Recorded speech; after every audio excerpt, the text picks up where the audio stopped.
Good afternoon. I'm Alan Sykes, and with me today is Scott Sykes with Sykes and Company PA and Jared Barton with Inventory IQ. We are welcoming all of you guys and ladies to the Master the Margin Pharmacy Influence series that Sykes and Company PA has been sponsoring over the past few months. Our intent here is, as the title says, master that margin, is to do just that. And today we have one of our absolute favorite topics. That's dealing with inventory. And we've got the guru of all gurus with us today, Jared Barton with Inventory IQ. Inventory IQ, as Sykes and Company works all over the country exclusively with pharmacies. So we're tickled to death to have Jared with us today. And from there, Scotty, we can go on to the next slide. Today, we are going to be dealing with inventory efficiency during this pandemic and beyond, and some basic concepts that are being used, and some ideas that Inventory IQ has for optimizing that process. Jared, you want to take it and roll? Yeah, we can go with it. I know that we are recycling some of these slides from last time because we actually discussed that a fair amount of this bore repeating for those of the viewers that didn't come on with us last time. A little bit of this will be review. We'll take a little bit different take on it in light of current events, and we've got some new stuff in here as well. But really boiling this down to kind of, I guess, our synergy between what we do and what you guys do is boiling it down to running a pharmacy like a business. I know so many people get into independent pharmacy either to work for themselves or to help out their community. Maybe they inherit a store or something like that. And at the end of the day, we got to keep the business running to be able to be profitable enough to employ people and help out our community. So boiling it back down to the inventory being a vital component of your balance sheet. Each one of these stores has to file balance sheet, income statement, P&L at the end of the year. And, it can greatly affect your bottom line if you have too much inventory, and it can greatly affect customer satisfaction if you have too little. So I think striking what I'm referring to in 2020 as the Goldilocks levels of inventory, kind of depends on what the setup of your store is, who your patient base is, and what their behaviors are. Inevitably, we boil it down to each one of those bottles on the shelf, though we may not view it this way all the time, has a price sticker on it. It has a cost sticker on it. And so, that's money sitting there. And then I know on our slide it says it's $100 bills, and some of them are several $100 bills. And one of the biggest things that we purport to people and things like that is that guessing is not really a strategy. There's still a vast number of stores out there that are not using any kind of inventory tracking, don't know how much inventory they have on hand. I probably get 50, 60 calls a year for engagements where I ask the question, how much inventory do you have? Just ballpark it for me. And folks go, oh man, I have no idea. And that terrifies me. So we just got to make a move as an industry to do a little better. These are things that we're preaching, your big chain stores and people that truly run pharmacy as a business day in, day out, maybe to the detriment of their patients sometimes, have been doing for years and years. And Jared, as you mentioned here, inaccuracies will impact your financial statement analysis and advisory. Truer words have never been spoken. With those calls where people don't have a clue what's on their shelf, we like to adjust inventories, obviously at month end.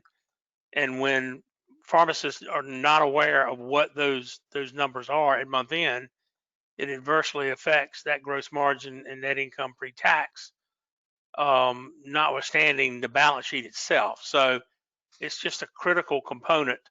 And as the slide says, inventory is absolutely the key here. And I would add also, if you have questions as we go through this, don't hesitate to put them in the question box. We'll try to answer those as we go along and as we get to the end. Yeah, I'll just add, we've seen instances where pharmacies have come through our doors and they'll have $1 million of inventory on the tax returns. And when we get an actual count, we've seen $200,000, $300,000 of inventory as actual. So in other words, they've been overstating inventory significantly for tax purposes. And so that's going to, when you're overstating inventory, you're decreasing your cost of goods, which means you are increasing your bottom line net income, which obviously means your taxable income increases and your tax liability. So making sure that inventory is well maintained, but is also being reflected in your financial statements, in your month-end adjustments, in your tax return is very important as well. Obviously, for the tax reasons, you don't want to pay tax on money that's for inaccuracies there. But also, when you're analyzing your financials and you're looking at your trends, your metrics, your key performance indicators, if you're not adjusting that inventory to an accurate number, what you're analyzing, what you're looking at as far as margin, as far as bottom line net income, is going to be significantly off. And so when you're making decisions based on that information that's incorrect because you haven't been adjusting inventory, you may be making some adverse decisions as a result of that. So it's very important that not only are you managing this inventory, that you understand your inventory, that you've got systems in place, but that you are getting that into the financial system, your accounting system, and reflecting it properly on your tax returns as well. And in that regard, saying that you adjust your inventory once a year is just not adequate.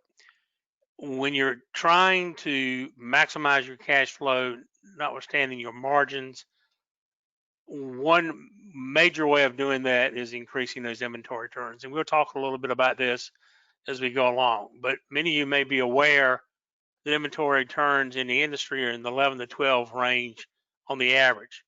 But we collectively on the screen here have clients that have inventory turns any greater than 25 times a year. Many that have it over 20 turns a year. Many more in the high teens. So obviously, the higher number of turns that you have during the year, the more rapidly that you're turning that inventory and keeping those $100 bills, those Franklins, in your bank account, not on your shelf. Yeah, I'd like to add to that too, Alan. I mean, I know we touched on cash flow there, but in light of current events, I know a lot of recipients of the PPP program out there trying to keep people on payroll and things like that. Not only are we worried about net income, not only are we worried about balance sheet income statement, but when it comes down to cash flows, that's the lifeblood of your business. And if we're tying up too much of it on the shelf, you can't legally pay people with medications on the shelf. I'm sure there's instances of people doing it out there, but it's not advisable. So really looking at kind of what's happened in our country and across the industry here recently, I've heard of a few different pharmacies shutting down, and it typically boils back to proper cash flow. Are they carrying too much debt? Are we servicing bad habits with with loans or something of that nature? So inevitably we want to run it as lean as profitably as possible to make ourselves healthier for the future and to withstand any kind of bad things that may befall us. And that's a good point. Clearly, cash flow is huge here with inventory. And when you think about it, when you're purchasing inventory, that wholesale, the wholesaler bill is due in 10, 15 days or so, but you're not getting paid. If the inventory is not turning, you're not getting paid to begin with if you got too much on there, but you're having to pay it in 10 or 15 days to the wholesaler. But even if you are turning that inventory, it's going to take, on average 21 days to get paid from third parties. So you have an inherent cash flow issue around inventory with the industry itself. So the more you can minimize that inventory, increase those turns, it has a significant impact on your cash flow. And for those pharmacies that have weekly pay, which are more and more today than ever before, because many wholesalers are now requiring that, then what we're talking about is magnified by a factor of 2 or 3. Sure So it's just more critical than ever that you are able to monitor and maintain exactly what you have here. And we'll see pharmacies say, hey, my wholesaler's offering weekly pay. And if the cash flow is not strong before you get into that, you're gonna struggle, and you're gonna have to go back to a more lengthy term. Right. I'll touch last thing on cash flow. I get several calls a year from stores that are like, hey, I think I'm managing my inventory great. However, I'm short on cash. come to find out they may be in a growth phase, new store that they opened, or maybe they bought a new store and have increased their volume there, something like that. And growth can be detrimental to a certain extent trying to finance it. A lot of those conversations typically go to, well, how many scripts have you picked up? How consistent is that? And are you consistently trending upward, in your growth? And people go, yeah. And I'm like, well, the problem is you're trying to finance that now, because with the terms you stated, if people are, you don't even have to be mismanaging, but if you're not managing extraordinarily tightly, you may be buying one item today, dispensing it tomorrow, buying that item again. Well, you've bought that item twice now, you get paid for it 21 days from now. Mm-hmm. So that begins a cycle where you paid twice for the same medication with only dispensing it once, because you're trying to stock that item to make sure your patient's taken care of upon their return. So if we can proactively approach that with synchronization or scheduling purchases of large, low, high impact, low volume items, I feel like people come out in a better set of circumstances. And Jared, talking about synchronization, what are some best practices that you see or suggest when it comes to that area? I see a lot of people do really well with the system that's natively in their pharmacy management system. Some of them leave a little bit to be desired, and some of them are actually really great. I know there's third-party systems out there as well, depending on who your buying group is. But in our store, we like to call out 5 to 7 days in advance. We like to order that product 3 days out from pickup date, gets in the following day, package it, put it together, and then it's ready. It's only sitting there for 1 day. I understand that we could do it. We could knock it down to 2 days before we order, and it comes in and gets packaged and hopefully picked up on the same day, just for workflow purposes, because I have a tech that does the majority of that, and she pretty much runs that program, to make it easy on her. I'm willing to give up that 1 day, but I don't want it sitting there any longer than it absolutely has to. Dispensing something today that's $500-$600 and ordering it today as well, comes in tomorrow and sits for 29 days, is not the best use of capital. I would say that one thing I don't see a lot of people do is I don't see them appoint somebody that they trust that's very consistent on their staff to take ownership of that process and of that program in their store. And that's something that we see, yields dividends over and above what you could do with a team approach to it. Now, I'd like everybody to know how to do it in case I have somebody that has to be out for vacation or sick or something like that. But I really need one person that's my point person that I can go back, that will take ownership of that process and be responsible for it. And in technologies, what technologies are you seeing that not only enhance synchronization but other areas of inventory management as well? Synchronization on its own, I don't really want to speak to any particular one, because I think that several of them leave something to be desired. I'll touch on one that I think a lot of the industry is very happy with. I think the Pioneer synchronization system that's inherent in their system does a pretty good job. I also know people that are rock stars at it that still do it on paper. And I think that synchronization is very hard for people to get started.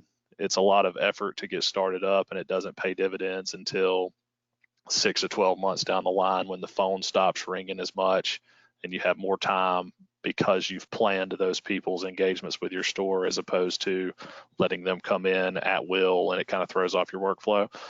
As far as the inventory management side of things, a lot of your pharmacy management systems out there are very capable of managing that inventory. I think that what we're missing right now is a targeted approach, pharmacy specific, that ties in the particular pharmacy's goals and gives them the ability to reach those goals and kind of directs them in that fashion. Jared, we're seeing on the syncing front, DR fees, star ratings directly correlating back to syncing in part. We're finding that a lot of pharmacies are just simply not monitoring the star ratings and working backwards from the star ratings to see exactly what's creating those star ratings not to be at a flat 5 across the board. And as a result, we're seeing star ratings anywhere from 1.6, 1.7 4-star ratings are perfectly at 5 right across the board, up to, I saw one yesterday, it was 5.5%. And the pharmacist did $6 million a year. So there's a huge difference between 1.5% and 2% and 5% on an annualized basis.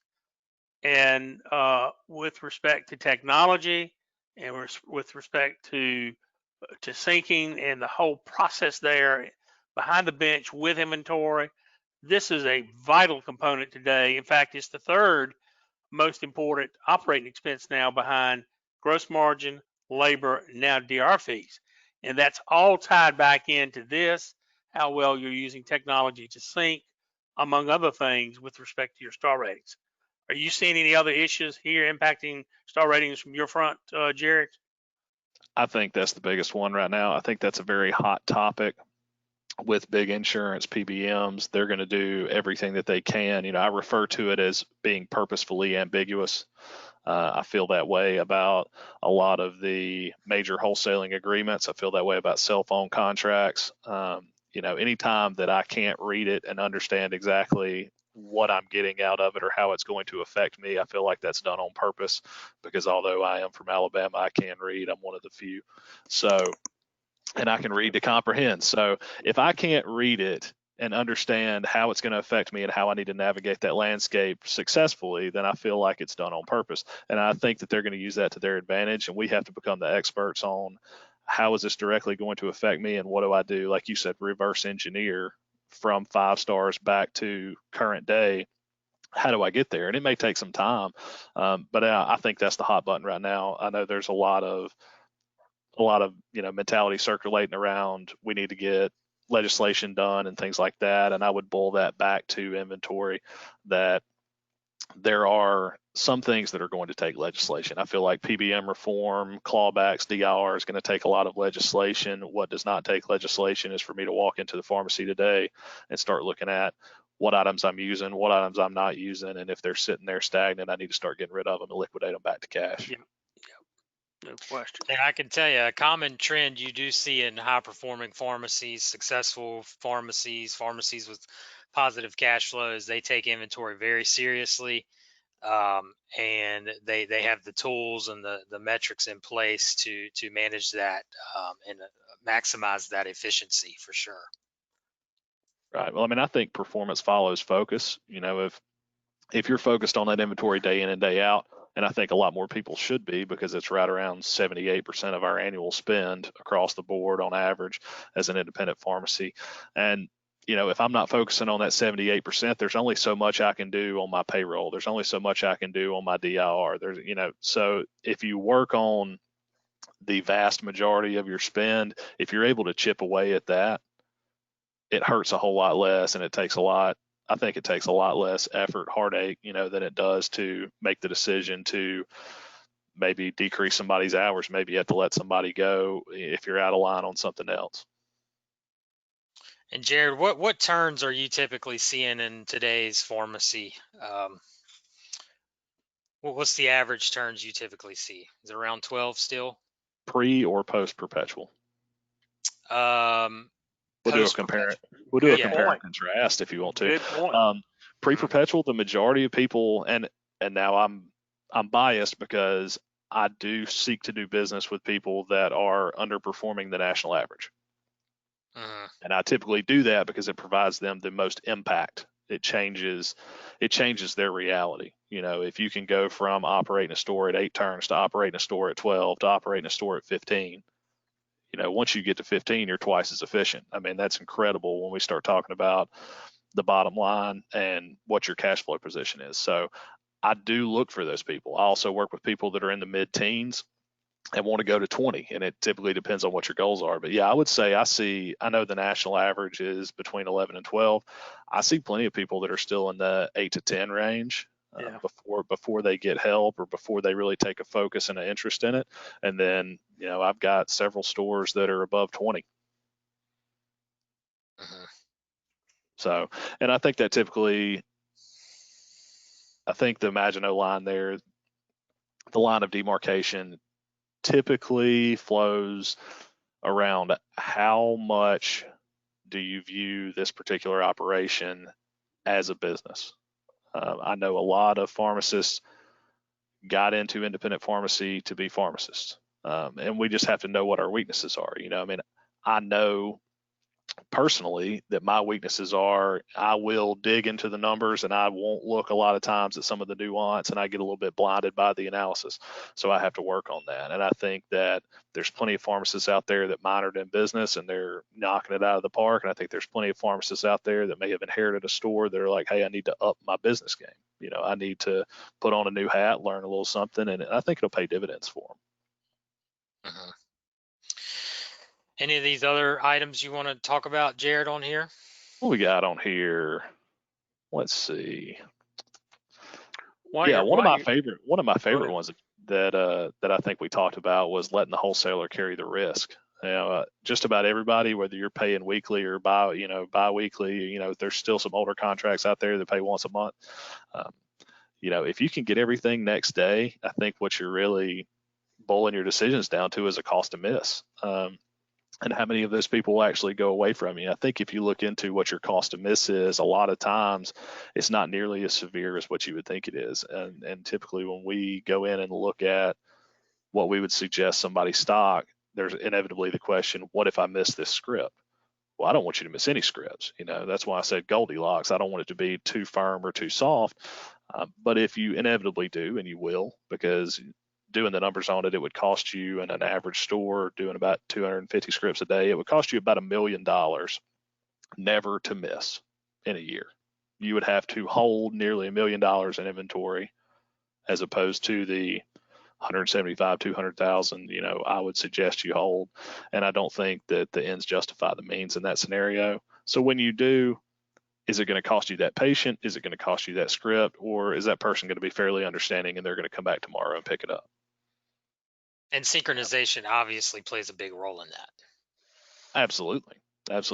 I mean, the less people that I have to worry about coming in when I don't expect them, the more tied down ultimately the majority of what I push out the door is going to be. Yep.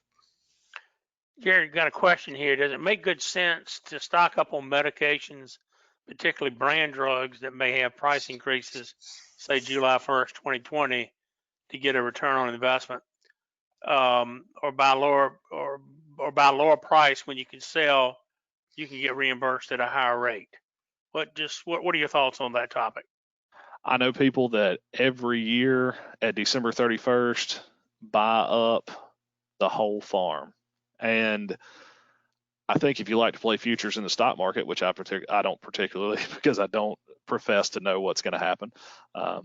If you've got some kind of insider knowledge that Eliquis is going to increase 20-fold and you want to go in there and buy that, I can't tell anybody what to do with their money. I think that by focusing year round on doing a little better on my efficiency, that, I can take care of the difference there. Now, if you've got $18 million in free cash flow and you want to go out there and you're going to use something, I would boil it down to usage. If you're not going to use that product, I don't think there's any point in buying it and then trying to sell it secondarily as though you were, a secondary wholesaler. If you have a lot of usage on that item, we'll use Eliquis because I know the transition from warfarin to Eliquis has been dramatic. If you were going to use 60 bottles of Eliquis in the month of January and you went out and bought a month's worth thinking that the price was going to hike, I'm not going to be mad at you if you get rid of all of it. If you buy so much that it expires before you're able to go through it, then I think you made a bad investment. Yep. And speaking of expiration, we still we still see a tremendous amount of expiration taking place. I mean, how can folks not let that happen? Well, it's got to be tracked. So I think that the first scenario we spoke about, people pre-perpetual inventory. And you can check expiration. It doesn't cost you anything to check expiration. You can have somebody walk the shelves every week, check every bottle, and you would know what was coming up for expiration. I think it's a little easier to back into what probably could be coming up for expiration if you analyze some stagnant inventory reports out of your pharmacy management system. So I'm always going to boil it down to the first step would be to get on perpetual inventory, which would give me the ability to report on what my slow movers or my non-movers are. And then I would have a pretty good idea of what might be approaching expiry and how I could do that. I hear too often people say, "Oh, that's just a cost of doing business." Well, if you have other options, it doesn't have to be a cost of doing business. If you're in a state that allows you to trade via MatchRx, if you're in a buying group that has its own pharmacy to pharmacy trading platform or system or something like that, you don't necessarily have to reduce yourself to, well, I'm just going to endure that cost and, go on with my life. I think that there are plenty of ways to approach that. Got another question that's come in here from my good friend Tom in Pennsylvania. Tom wants to know, balancing inventory and out of stocks, what is a good benchmark for acceptable number of out of stocks daily? When we input perpetual inventory at our store in Bessemer, we were missing on between 1.5% and 2%. And the general thought process, the gut reaction, is that when I put things on perpetual inventory and I decrease my overstock, I'm going to miss more prescriptions. That's not necessarily true, because if you stock accurately, you're also going to fill prescriptions that you would have missed because of understock. So when we put that store on perpetual, and I haven't done a case study on this, I need to do this across my customer base, we saw that we cut the O to fill ratio in half, down to about 3/4 of a point. So for every 100 scripts, we were owing on 3/4 of a script. I think anywhere in the 1% range, 1 to 1.25 would be fine.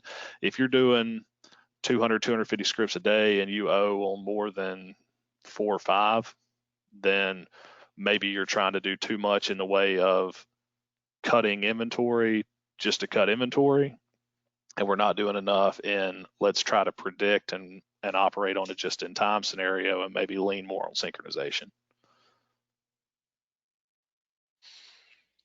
As far as perpetual inventory systems, Jared, what percentage do you think are out there are adopting perpetual systems? I know it was about maybe 50-50 last time we were on. Have you seen any change in that regard as far as more pharmacies adopting perpetual inventory? I have a hard time predicting that because I work with a lot of people who are not, at least the first time that we worked together. So I think there's a movement that direction. I think that a lot of the, as you would refer to them, old guard, people that may be 50, 60, 70 years old that have had a store since the 80s, since the 70s, were very resistant to that because they were toward the end of their careers or they had plans to exit or something, and they didn't want to make a massive overhaul change. I think as some of the younger, more tech affluent, pharmacists, new graduates, things like that come in and they're not as spooked by technology come in, I think that it gets more and more prevalent. So I think there is a movement there. I think it's almost out of necessity, honestly. I think that people have started to buy stores that maybe manage an inventory poorly, and their turnaround, their instant equity in that store is beginning to manage it properly. I think that's a great move. If I had $8, $9, $10 million, I would do that. I would stop doing this. But no, I mean, I think anywhere that you can find inefficiency and transition that to efficiency is a great move. And I think inventory, as we discussed, being about 3/4, if not more, of your expenses is a great place to start for that. So I think there is a movement that direction, but I don't know that I could put a number on it, as I tend to work with people who are not yet on perpetual or in that transition phase. Mm-hmm. And one of the issues we see on our end as far as perpetual system is the costing information not accurate, not being downloaded timely, or maybe you got some secondary wholesalers you're using and you're just not getting accurate costing information, and that may inflate some perpetual inventory numbers. That again, you're inflating that number on your balance sheet if that's what you're using for your financials, which is going to create that an inflated gross margin and bottom line. So I don't know if you have any thoughts on that, and as far as costing and getting those accurate downloads. I think you really got to watch it. If you're going to use one wholesaler predominantly, I know there are a large quantity of the major wholesalers out there that make you stay within an acceptable range for them.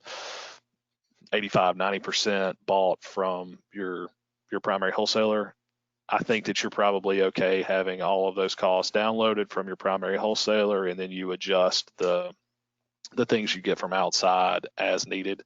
You got to take a little bit more sophisticated approach if you're buying in a more 50-50, 60-40 scenario, because one problem that we see quite a lot is people receiving inventory from one wholesaler into their system and then having another wholesaler's price update come in and overwrite that.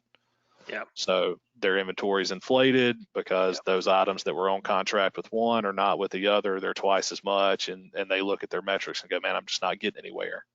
Yep. When you can actually accurately reflect that cost data, they're actually doing pretty good. We see a fair amount of that here on our end. Of course, you mentioned Pioneer. Pioneer, our system we know, allows you to lock in pricing of something that you buy from a secondary. There may be other systems out there that allow you to do the same, but frankly, it takes work on an invoice by invoice basis to do just that.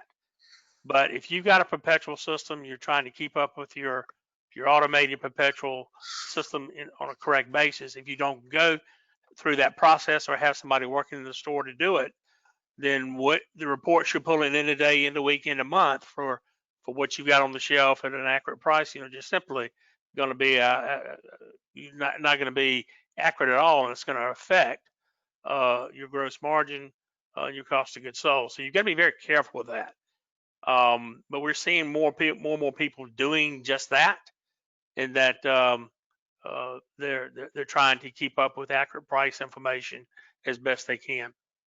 And we also see pharmacies focus on, if they are buying from a variety of wholesalers, we see them focus on maybe the top $20 volume drugs and making sure those prices are in there, because that's going to make up maybe 80-90% of what's in that system, give or take. Yeah, it's definitely a Pareto distribution. If you handle that top 20%, you can solve a lot of your issues. And I think there are probably going to be a lot of people seeing that very, short term, as far as inaccurate costing and things like that, off of some of the things they bought in response to or in preparation for the pandemic. I know that's our overarching, kind of goal today, is discuss how to handle pandemic response, and moving forward out of it, how do we start to readapt or adapt to our new circumstances? But you saw a lot of people pre-pandemic, maybe February, maybe March, buying up large quantities of items they didn't necessarily have usage on, and that represents an issue. And I'm not one of those people who says you shouldn't be prepared. I definitely think you should be, but I think there's a danger anytime that you start to buy up items in preparation or in anticipation of future usage. And we saw that actually with the hydroxychloroquines, the chloroquines, the doxys, the amoxicillins, that demand for those items in a lot of areas, and I'm not speaking for every area, but in a lot of areas that were not very metropolitan areas, was not as great as we anticipated it would be. And I know a lot of them still went short because there was a lot of panic buying going on and things like that. So I'm sure that the logical response to that is, well, if I didn't have it, I wouldn't have been able to dispense any of it. And that's 100% true. But I think we had to bear in mind, when we start looking at futures and anticipation of usage and things like that, we had to bear in mind what's kind of middle of the road. You don't need to be the last person on earth with doxycycline. And I know my dad was a Eagle Scout, so I know that there is a great mentality there of, I can't sell it if I don't have it. If I had $1 for every time I had heard that, I would be rich.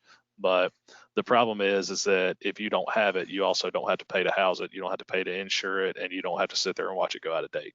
Yep. No question about that. We've also got a question here from Jack. Says, what is the proper procedure to download updates from wholesalers when you're dealing with more than two suppliers? What's your suggestion, Jared? I'd have to know what pharmacy management system he's on. There are some workarounds on some of them. Some of them are very labor intensive because you have to set which wholesaler, which product's coming from. RX30 says. RX30. Mm-hmm. He's gonna have 2 vendor slots available to him if he wanted to set everything across the board to the same. To keep his vendor pricing correct, he's probably going to have to find out which items he orders from one vendor, if they're consistent, and set them to that vendor to have that vendor's price file affect those items and not allow his other vendor's price file to affect the same items. And then he's going to have to do the same thing for his secondary vendor or something like that. If he's using more than two, he may have a difficult time with that, but I'd be fine discussing it with him if he's having trouble with it. Yeah, he says he uses Cardinal API. That's not a bad system if he's using the scan and toss. What do they call that? There's a suffix there that basically dictates that you can send the majority of that order to API and then have them pass the rest along to Cardinal. That's not as bad as it could be, so we might can help him with that. That's actually a fairly decent setup if you want to try to keep that costing accurate. Jared, are there any other issues that you've run into in recent months on the pandemic issue with respect to how people bought heavily? I know back in February and March. Any other issues here that you've seen come out of this era? Well, I'm just going to touch on some of these real quick. I put this slide in here, and one of them is kind of an observation of what I've seen and a couple of takes. And then I think the next one after this is kind of pulling out of that dive and getting back to what we could consider as normal. So we kind of discussed the panic buying out of fear. And at the end of the day, being prepared is not a bad thing at all. So I don't want people to think that I'm saying that. I just want them to temper how far they go with it and kind of look at what their patient base could require. We had some rumors of drug supply chain breaking down, and the problem that you run into with some of that panic buying is how does that affect my ability to return those items later if this doesn't happen? And then am I getting out of line with my buying contract? Am I going to go past and maybe not get rebates on what I should have because I didn't buy enough for my primary? So then we saw expansion of delivery and secondary services. We did this at the store, shut down, closed door, went to drive-through only and delivery. And I think that people might want to think about coming out of this if they're going to continue to offer those services, because I feel like a lot of people right now are very satisfied with that. I think that we're seeing an Amazonification of society. Jeff Bezos, the richest guy in America for a reason. He got $150 billion. He did something right, or he did something that people liked. So I would suggest moving forward that maybe people continue to offer those delivery and those curbside services, maybe at an advantageous way for them. Maybe there's a certain dollar figure that they need people to spend, or maybe they use a fee service or something like that. But I think a lot of people are liking that. There's a certain number of people out there that just love to have things delivered. Grocery deliveries taking off, all sorts of delivery services. So I would analyze that if that's something you're doing, if you're going to continue to do that. And I think that might be a good way to build a little bit of market share if the other people in your area don't do that.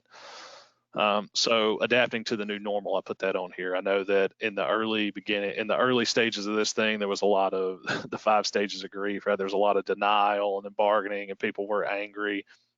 And once they got through to acceptance, I think you get into kind of a practical approach to the new normal. So I think people need to think about, how am I going to remain profitable to the same extent that I was pre-pandemic? And I think there's going to be some opportunities there, like I said, with delivery and maybe some other services. And then what habits can I change moving forward? And that's kind of where our approach to inventory comes in. It's a great time with the doors closed and nobody coming in and out. And I know a lot of people have transitioned back to open door now, but it's a great time to look internally and see what we can make more efficient or what we can do better on our end to better serve our patients. So I think that's another one. We're also seeing a lot of Pack My Meds robotic machines being purchased. Very frequently that we see that almost weekly now with our pharmacy base. And I think, speaking of Amazon and Bezos, certainly that's driven that with his packaging, advertising, delivery matrix that he has. And I think you're absolutely right. I think people are getting absolutely spoiled with that. And I think you're going to have a problem if you've been doing a lot of these extra value services during this pandemic time and you try to back off on it. I think you need to be very careful and make sure that you can continue a lot of these things that people have gotten used to, because it's in this what do they say, contactless society that we're in. Right. This is exactly what it's all about in that respect. Delivery's not going away, that's for sure. No, it's not. No, you've seen people have become very accustomed to that, and if I were king of the world in a particular store, if I were running a store and I was offering that and I had a decent number of people on it, before I made any changes to it or before I made my decision one way or the other, I would go out there. If you got a decent following on Facebook, just put a poll out there and see it's free. You can put a poll out for free and say, hey, who likes this delivery? Who wants us to keep doing this? Who likes curbside? Who wants us to keep doing this? And who doesn't? Yeah. And you'll get, if you have a decent following of your patient base on there, you should get a true sample size, at least enough to maybe make a decision off of. We've got a question that's come in from Karen here on 340B. She says, keeping an accurate perpetual inventory when you participate in the 340B program, what are your thoughts with respect to that? Because she says sometimes we order a retail side, then it's replenished 2 days later from 340B. How can we avoid this? If she's using an accumulator like a macrohelix, there's a couple other ones, capture, something like that, that is an inherent problem. That is an issue that we need to cause an uproar over and get that lead time minimized, because what she's referring to, if that's her setup, is she'll fill a prescription today that may or may not be 340B. Unbeknownst to her, it goes out the door. If she's on perpetual inventory and that on-hand quantity falls below the order point, that item generates on her order to come in. If that has not yet accumulated on her capture or her 340B macrohelix 340B platform, then they won't replenish it until the following day or the day after. There's sometimes a 24, 48-hour lead time on that. So what you have to do in that scenario is you have to be very vigilant about what comes in the door, and you have to watch like a hawk how inventory on those shelves builds up, because if you're not using enough of that item on the retail side to flush that back out over time, it doesn't become an ebb and flow. It becomes a consistent trend upward to where it's just ballooning your inventory. So short answer is you got to watch it like a hawk to make sure that you're not getting an inflated inventory out of that problem in the system. Second answer is we should all go gather in Macrohelix and Capture's parking lot and try to get our lead time reduced, because it's infuriating. Yeah. That 340B throws a spin on everything with inventory. And especially from an accounting perspective. So if you have a 340B in your pharmacy and you're not adjusting this correctly on a month-to-month basis, your numbers will be off dramatically.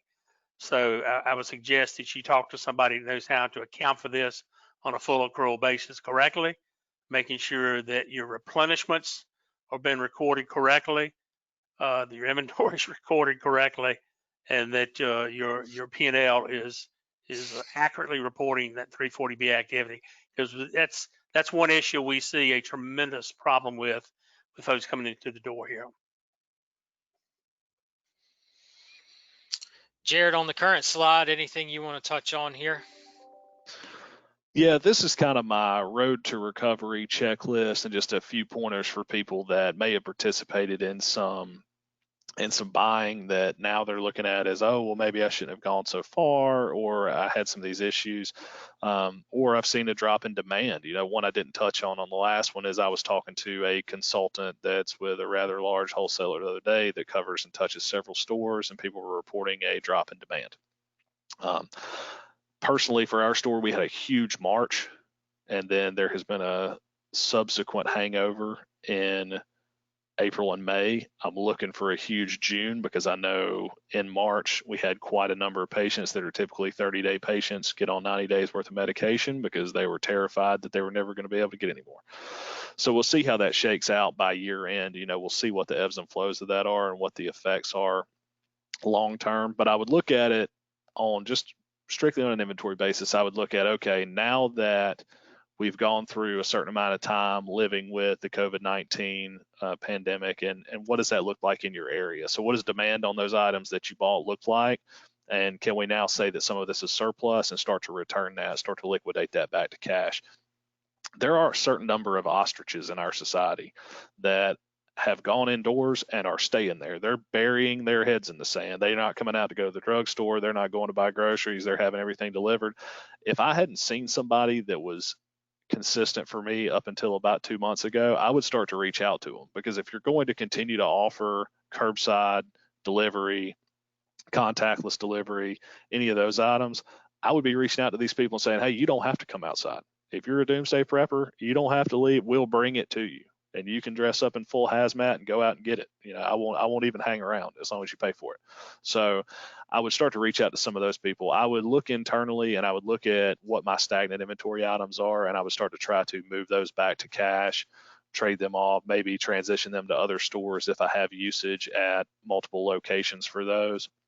And then I would look at what my high impact items are. That's my low volume but high cost items, and I would start to see if I could minimize overstock on any of those, or maybe I have some patients that have changed therapy, moved away, transitioned, something that I could start to move those elsewhere.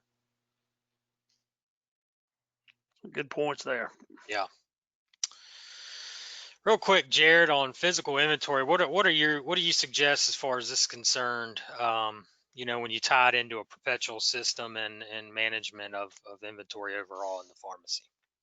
I default to your wisdom. No, I'm just kidding. Typically, we see people that want to have their inventory counted once a year to twice a year, depending on financials and how much movement there is, how much ebb and flow there is in their financials over time. I feel like the need to do this, if you're on a perpetual system and maintaining a perpetual system very accurately, is greatly minimized. I have several stores that where they used to have counts, every quarter. Now they export that data from their pharmacy management system because they are participating in a cycle count program, and that stays more accurate.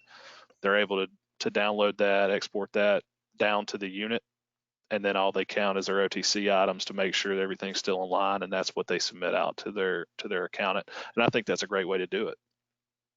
So if a pharmacy is listening today and they don't have a perpetual system, they haven't taken inventory very seriously, they know they can make improvements, where do they begin? Does it begin here with the physical inventory, tying that into a perpetual system? Where would a pharmacy begin if they're kind of trying to get a handle on inventory? Sure. I think that's the natural flow of things. If you have no idea what's in the store, if you've been adjusting yearly for 2% or 3% cost increase, and now, I know you stated an example earlier where people were stating $1 million and they really had a couple 100,000.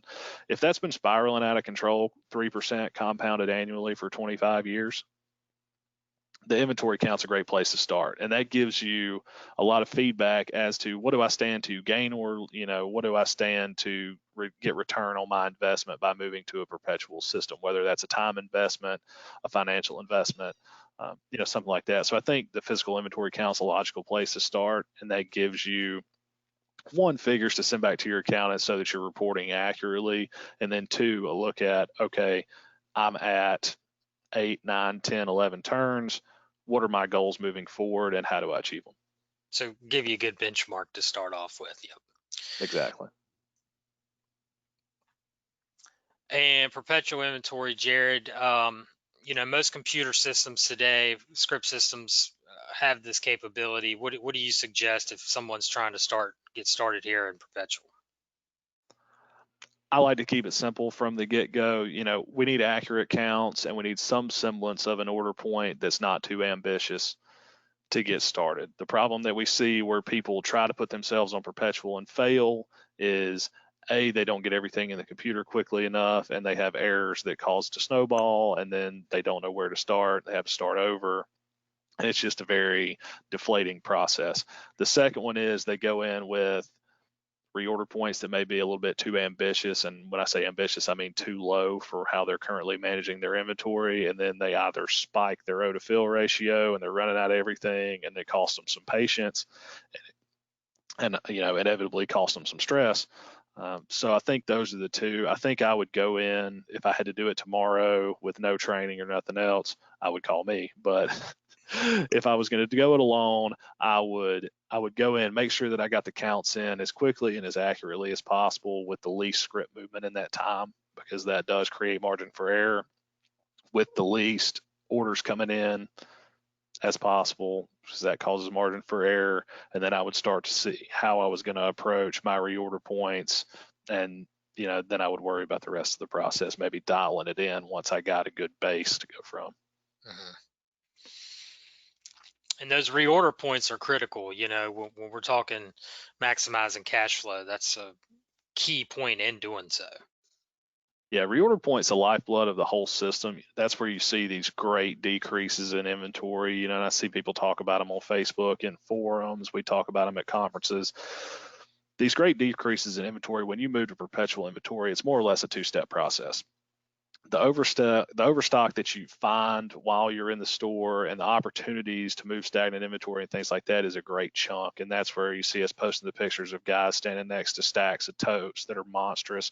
The thing that I cannot measure right now is inventory burn after the fact. So if you're keeping 1,000 of an item that you're doing 300 of a month, and over time, after I've left you, that burns down to equilibrium, down to 300, then you just converted 700 tablets of something to cash that you don't have to repurchase. Mm-hmm. So that flows straight through to the financial statements in the form of cash, and you increased your efficiency because you decreased what you had to hold to make a sale. So that's the one that I cannot really tie down at the moment and give any kind of estimation for, because it's different for everyone. But it's a two-step process that you stick with, and it just gets better over time. Anything on here, Jared, you want to touch on real quick? I think we touched on the EDI, monthly accounting adjustments, real-time margin. Absolutely. I mean, this is kind of what we were talking about when we made the transition from counting inventory to perpetual. If you have those counts and those cost data in there correctly and you're able to export that, you just removed your need to have to pay somebody, whether it be your staff or an outside company, to come in and count that inventory. So I think that saves you money every year. I think we hammered synchronization and then economies of scale on package size analysis. I'll touch on that. Bare bones, let's try to keep a reasonable package size for what we're getting rid of every month. If you think about it in terms of physical inventory turns, because we have financial and we've got physical, and they don't always add up. If you're, like I said, if you're doing 60, 90, tablets a month on something, you don't need to be keeping 1,000 count bottle. It's almost never cost effective to store that medication for the period of time it's going to take you to go through it. Mm-hmm. We have any questions on just a couple of comments. I know we see inventories being taken by a number of groups in the country, Jared, and a number of them just go out and hire people literally off the street. They don't have a clue what they're doing in pharmacies, and the inventories they wind up with is trash. And I would suggest that those on this call that are doing that be very, very careful to calling the experts like Inventory IQ, because these guys know exactly what they're doing. The other thing, one complete off topic issue just popped in my mind. For those of you who have not applied for the EIDL grant or economic injury disaster loan through SBA.gov, that has gone live back again today, and I would highly recommend you get on that system as quickly as possible and make application if it makes sense for you. We do have another question back on inventory. Wanting to know, Cole wants to know if you got any experience working with RX Cherry Pick. Yes, I've talked to a number of stores that have RX Cherry Pick. I've done several counts for some stores that use RX Cherry Pick. I'm not going to slander or blaspheme RX Cherry Pick or anything like that. I think that it's good in theory. I think that the problem that works out too is I, for the life of me, cannot talk RX Cherry Pick into remitting to any customer that I had planned to service a 855 or an order confirmation of sorts that would allow them to upload that inventory. And for that reason, I know several stores have been unable to make the transition to perpetual inventory while using RX Cherry Pick. We have some clients that are doing that manually. It's obviously not optimal, but if it's done manually, it can be done. And we are seeing some pretty substantial savings. I will say that. Question here: what report is best for stagnant inventory in Pioneer? Pioneer has a couple of different reports. I like to manually do it from the advanced search on the item screen. So if you're on the item tab, your RX advanced search, the binoculars, if you will. If you go over, there's a not filled between on the top right hand side. I like to run that for a particular date for limited by transaction status. That way I can boil down what has not left the store and what hasn't been filled in my certain particular time frame. There is a suggested return that's pre-built on your ordering tab in Pioneer. You can use that as well. That typically returns only items that there is a full package size of, or that they interpret as a full package because the quantity on hand exceeds the package size. And I think that you miss some value doing it that way, because if I've got a 90% full bottle of Vyvanse at $1,000, I want to know that that is sitting there, if I'm reporting on it. And that would be the recommended return report. Is that correct? That's the one that will give you the items that are of a full package. I like to run it manually on the advanced item search screen based on not filled between dates. Got it. Scotty, why don't we talk a minute about the RX assessment and let Jared kind of wrap it up with his information at the end. We get if you have any questions, ask Sykes at Sykes-CPA.com. We're happy to take any questions you may have on anything really. But we do get a lot of questions, and some require a more detailed analysis for your situation, and we do offer a service for that. We'll be glad to take your calls and answer your emails, but sometimes it does require a deeper dive into your situation. So we do have this service, the RX assessment service here. And what we do here is we take your accounting file itself and tax returns. We overview that internally. We're working with nothing but pharmacies here.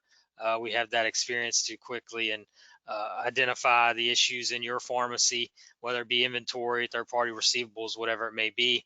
And we get you on a video call and walk through the balance sheet, the P&L, your tax returns, give you that feedback, the roadmap of where you are, where you're going, what we suggest you do to enhance your back office and enhance your accounting and tax opportunities. So we do have that service. If that's something you're interested in, of course, you can reach out to us again at any time. Ask Sykes at Sykes-CPA.com. And Jared, want to talk about you guys? I should have called this the inventory assessment, because I see a lot of parallels between what you just discussed and what I've got going here.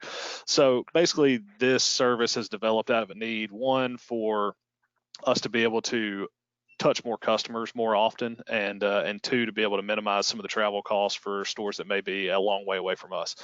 So traditionally, we put guys in every store physically. It costs a lot to get them there. They have to stay there. It's very time consuming, and it can be in the way for the stores. This is a way for us to use what we've learned from all of those engagements. We've been managing inventory in over 300 independents in 27 different states. And so we take all those best practices, we bring them together, and we bring them to the store for an hour a month is what the call time is. We do about 2 hours worth of analytics and an hour worth of delivery on, and we're pulling the inventory file, similar to you guys pulling financials. And looking at that, we're pulling inventory valuations. We're looking at what percentage of your stock's dead, how you could move those, looking for opportunities to really boost your cash flow, boost your inventory turns. We're looking for performance trends over time, and we'll bring those back to you monthly and say, hey, you're doing a great job here. You might need to pick it up here. Maybe you need to oversee this process. It helps out with cycle counts. It helps out with training your inventory manager to proficiency to achieve your goals in store. And a lot of the biggest feedback we've gotten from this is how much of a game changer it is for our multiple store owners, because they can't be in every store every day. So really getting this snapshot monthly and a discussion of what their inventory's been doing since last we spoke allows them to identify their winners, their losers, and go back and maybe do some cross training or move some assets around to make sure they're getting the best performance out of all stores. So, we've worked with people that are doing, I've got guys right now that are doing 25 turns on this. I've got guys right now that came in at 12 and they're wanting to go to 15 or 20. And so it's really a program that helps no matter what your level of competency is with inventory. We're out there to help everybody. The idea behind it is to increase efficiency in every store every time and bring them up to where they want to be, goal specific. I love this idea here for pharmacies. I really do. And since I love you guys so much, I'm going to do a little discount for the Sykes faithful. Most of my favorite customers now are joint Sykes and Inventory IQ customers, because they really are striving to do better, and they have goals in mind and they want to achieve those. So I know that we've worked together on a number of stores. And so typically this is $300 a month per location. We're going to do $250 a month per location. If you call and mention this webinar, it's a 12-month renewable subscription. And if you hate it, I'll let you out of it. I don't know how unlike a cell phone contract or a cable TV contract to be. If I can't get you the value back that you're paying me and then some, I'll let you cancel it. So lot to be said for that, Jared. Really is, and we look forward to you getting involved with a lot of people with this inventory mining process you guys have had, and we appreciate very much you being with us today once again. And everybody on this call today, here's the information where you can contact either Alan or Scotty Sykes. Link in with us through either YouTube or Facebook or Twitter, whatever the case may be. And we appreciate everybody being with us today. Here's Jared's information, phone number, etc. And remember, if you register, as all of you have, you'll be sent out a copy of the link for the recording within a day or so. So please be mindful of that coming back to you in your email. And again, we appreciate everybody being on the call today. Thanks very much, and have a great afternoon. Thank you, Jared. Appreciate you being on Thanks, today. Jared. Take Thanks, care Beth, now. for having me. Y'all have a good one. Yeah. All right, take care. Bye-bye. Bye-bye.